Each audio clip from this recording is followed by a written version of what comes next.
بسم اللہ الرحمن الرحیم۔ فیفا ورلڈ کپ 2022 کے تعلق سے چند باتیں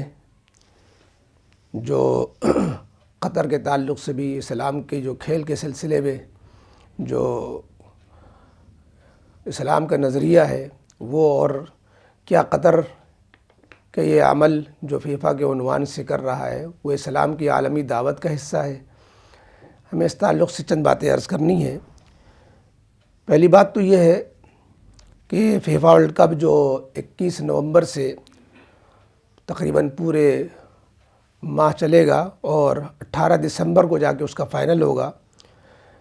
یہ فیفا ورلڈ کپ جس نے دنیا میں دھوم مچا رکھی ہے اور بڑی شان و شوکت کے ساتھ اس وقت یہ فٹ بال ٹورنامنٹ قطر میں کھیلا جا رہا ہے، یہ عالمی مقابلے کی ساری دنیا میں جو قطر کی دھوم ہے اس کی اس وجہ سے بھی کہ اس نے تقریباً 220 ملین ڈالر جو ہے یہ اس کے خزانوں کے دہانے اس نے گویا اپنے ناظرین شائقین کے لیے کھول دیے ہیں۔ فیفا ورلڈ کپ دوسرے دیگر عالمی کھیلوں سے اس اعتبار سے ممتاز ہے کہ قطر نے اس عالمی کھیل میں بے حیائی اور عیاشی پر کچھ لگام لگا رکھی ہے۔ گرلز فرینڈز، ہم جنس پرستوں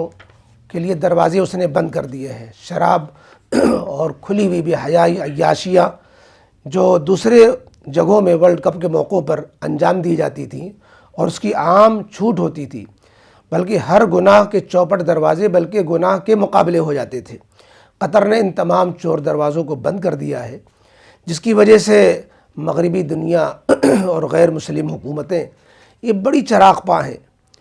اور قطر کے خلاف محاذ کھول دینے کے لیے بہت سی بے بنیاد افواہیں پھیلائی جا رہی ہیں۔ اسلامو فوبیا کو پیدا کیا جا رہا ہے۔ کبھی کہا جاتا ہے کہ قطر میں دیکھو اتنے لوگ مسلمان ہو گئے، حالانکہ اتنے لوگوں کے مسلمان ہونے کی خبر کہ 558 لوگوں نے اسلام قبول کر لیا، وہ اس موقع سے اس کا کوئی تعلق نہیں ہے، فیفا ورلڈ کپ سے اس کا کوئی لینا دینا نہیں ہے۔ کبھی کہا جاتا ہے کہ دیکھو کھیل کا آغاز باضابطہ قرآن کریم کی تلاوت سے ہو رہا ہے، حالانکہ یہ خبر بھی جب اس کی تصدیق کی گئی معلوم ہوا کہ 2021 میں سمامہ اسٹیڈیم کا جب افتتاح ہوا تھا تو بچوں کے مقابلے میں اس وقت قرأت سے آغاز ہوا تھا، یہ اس موقع کی بات ہے، اس کو اس چیزوں سے جوڑ دیا گیا۔ لیکن اگر یہ ہوتا بھی قرآن کریم سے آغاز تو اسلامی ملک میں قرآن سے کسی بھی جائز چیز کا آغاز کرنا کوئی غلط یا تعجب کی بات تو نہیں تھی، ہو سکتا ہے۔ اور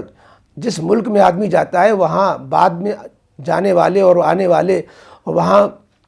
کے قوانین کو فالو کرتے ہیں، ظاہر ہے جب وہ اسلامی ملک ہے تو وہ اگر اسلامی طور طریقوں کو اپنا رہا ہے تو یہ تو کوئی اعتراض کی بات ہی نہیں تھی۔ لیکن جو چیز ہوئی بھی نہیں اس کو اس لیے اچھالا جا رہا ہے تاکہ غیر اسلامی حکومتیں مغربی دنیا قطر کو برا بھلا کہیں۔ BBC نیوز نے جو ہے اس کا بائیکاٹ تک کر دیا صاحب، تو اور یہاں تک بھی کہنا شروع کر دیا کہ ذاکر نائک مبلغ کو باقاعدہ بلایا گیا ہے تاکہ اسلام کی دعوت اس موقع سے دی جائے، تو حالانکہ قطر نے اس کی صفائی دی کہ اس نے نہیں بلایا۔ بہرحال اس طرح کی بہت سی بے بنیاد باتیں اس لیے پھیلائی جا رہی ہیں تاکہ قطر کو نے جو ان کی غلط باتوں کی بندش کی ہے اور قطر نے جو جن بے حیائیوں کو روکا ہے، تو یہ کھیل کی دنیا چاہتی ہے کہ انہیں مادر پدر آزاد کھیلنے کے موقع کیوں نہیں دیے گئے۔ حالانکہ ظاہر سی بات ہے، آپ دین کی لین سے سوچیں چاہے دنیا کے لین سے سوچیں، کھیل کے بھی اپنے حدود ہونے چاہیے، اپنے کچھ اس کی سرحدیں ہونی چاہیے۔ اسلامی نقطہ نظر سے کھیل کو تو مقصد بنانا اور بنیادی مقاصد کو پیچھے ڈال کر کھیل کو اپنی توانائی اس میں صرف کرنا، سارا ذہن دل دماغ اور اپنا دل اسی کو دے بیٹھنا، یہ بالکل درست نہیں ہے۔ کھیل اسراف و فضول خرچی اگر کھیل میں کی جائے تو کہیں سے اس کا کوئی جواز نہیں ہے، وہ قطر کرے یا کوئی اور ملک کرے، اس کی کوئی گنجائش جو ہے نہیں دی جا سکتی۔ اسلامی مزاج سے یہ بالکل میل نہیں کھاتا کہ کھیل میں اتنا سرمایہ اور قوم کی اتنی طاقت اور جو ہے حکومت کا اتنا جو ہے مال اس میں جھونک دیا جائے، اسلام کے مزاج سے بالکل قطعاً مغایر ہے، منافی ہے۔ اسلام نے یقیناً ایسے کھیلوں کی پذیرائی کی ہے، حوصلہ افزائی کی ہے جو جسمانی ورزش کا فائدہ دیتے ہیں، یعنی جو کرکٹ ہے، فٹ بال ہے، اس طرح کے ٹورنامنٹ کیے جائیں تو اسلام میں منع نہیں ہے۔ اس لیے کہ حدیث پاک میں خود گھڑ دوڑ کی، تیر اندازی کی، پیراکی کی، اس طرح کی چیزوں کی ترغیب دی گئی ہے۔ بس یہ ہے کہ اسلام نے کچھ حدود بیان کر دی ہیں کہ اس کو مقصد نہ بنایا جائے، اس کو محض تفریح اور سیر تک اور ورزش تک محدود رکھا جائے،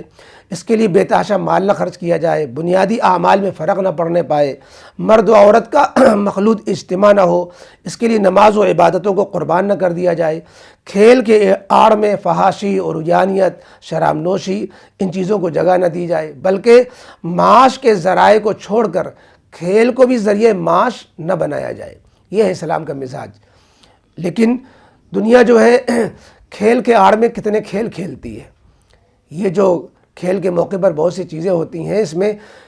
سیاست کا بھی کھیل ہوتا ہے، اور اس میں مال کا بھی کھیل ہوتا ہے، اور اس میں حکومتوں کو تہوبالا کرنے کا بھی کھیل ہوتا ہے۔ تو کھیل کے آڑ میں کتنے کھیل ہوتے ہیں، اس کو دنیا کو سمجھنے کی ضرورت ہے۔ آج عجیب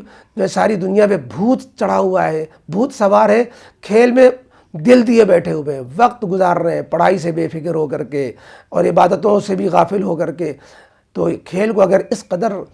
اپنے دل و دماغ پہ سوار کیا جائے گا تو یقیناً یہ مقصد سے ہٹ جانے والی بات ہوگی۔ اس لیے اگرچہ قطر نے اپنے یہاں کھیل کے اندر بہت سی برائیوں کو جگہ نہیں دی اور کھیل میں ان چیزوں کو شامل نہیں ہونے دیا جو دوسری جگہوں میں، لیکن فضول خرچی وغیرہ جو اس میں ہو رہی ہے وہ خود اسلام کے مطابق نہیں ہے۔ باقی اسلام چونکہ خشک مذہب نہیں ہے، کھیل کی اجازت دیتا ہے، کوئی تفریح کرنا، کھیل کھیلنا یہ اسلام میں شجرہ ممنوعہ نہیں ہے، لیکن اس کو قطر کے کارروائیوں کو یہ نام دے دینا کہ وہ اسلام کی عالمی دعوت کا ایک منصوبہ بنا کر کے اس نے یہ کام کیا ہے، اور اس میں قرآن سے آغاز ہوا ہے، اتنے لوگ اسلام لائے ہیں اور یہ ہوا، یہ بے بنیاد باتیں اسی لیے پھیلائی جا رہی ہیں کہ اس ملک کو، اسلامی ملک کو بدنام کیا جائے۔ جو چیز نہیں ہوئی اس کو ہوا دی جا رہی ہے۔ بہرحال اگر وہ ہوئی بھی ہوتی تو غلط نہیں ہوتا۔ ہر ملک کو اپنے ملک کے اندر اپنے مزاج کے مطابق اور اس کے طور طریقوں کو انجام دینے کی بالکل گنجائش ہوتی ہے۔ تو بہرحال یہ چونکہ بہت سے شر میں بہت سے خیر بھی نکل آتے ہیں، تو قطر نے جو نمونہ پیش کیا ہے یہ وہ یقیناً قابل تقلید ہے کہ اگر کھیل کھیلا بھی جائے تو اس میں کھیل کو کھیل تک محدود رکھنے کی کوشش کی جائے، اور اس میں بے حیائیوں اور بدکاریوں کو جگہ نہ دی جائے، اور تو ممکن ہے کہ نیت اچھی ہونے کی وجہ سے اس کے اچھے ثمرات نکلیں، اور قطر نے جو کم از کم نہی عن المنکر کا تھوڑا سا حصہ پیش کیا ہے اس کے اچھے اثرات ہوں، اور پڑھ بھی رہے ہیں جو لوگ اسلام بیزار تھے اور اسلام کو قریب سے دیکھنے کا موقع مل رہا ہے اور ان کو ایک دوسرے سے ملنے کا موقع مل رہا ہے۔ چنانچہ وہ مفتاح غانم نے جو آیت جنہوں نے دعا مانگی تھی اور انہوں نے آیت پڑھی تھی، یا ایھا الناس انا خلقناکم من ذکر و انثی وجعلناکم شعوبا وقبائل لتعارفوا، یہ تلاوت کے طور پر نہیں بلکہ ایک مذاکرے کے طور پر غانم المفتاحی صاحب نے مورگن فری کے سامنے ایک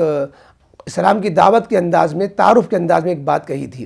اس پر یہ چرچا چلا دی گئی کہ مورگن فری نے اسلام قبول کر لیا ہے، حالانکہ ابھی تک اس کی کوئی پکی تصدیق نہیں ہے۔ تو بہرحال یہ مختلف باتیں ہیں۔ تو ہم اپنے مسلمان بھائیوں سے یہ کہیں گے کہ کھیل میں اتنا آگے نہ بڑھیں۔ دیکھیے چند لوگ کھیل رہے ہیں، قطر میں کھیلیں یا دنیا کے کسی کونے میں کھیلیں، اور ساری دنیا ان کو دیکھ کر کے گھنٹوں اپنا وقت برباد کر رہی ہے۔ اپنے وقت کی اہمیت کو نہ سمجھ کر کے بنیادی کاموں سے اپنا جو کھیل رہا ہے وہ انعام پائے گا، ورلڈ کپ جیتے گا اور اس کو لاکھوں کروڑوں مالا مال وہ ہو جائے گا، لیکن جو دیکھنے والے ہیں انہیں کیا مل رہا ہے؟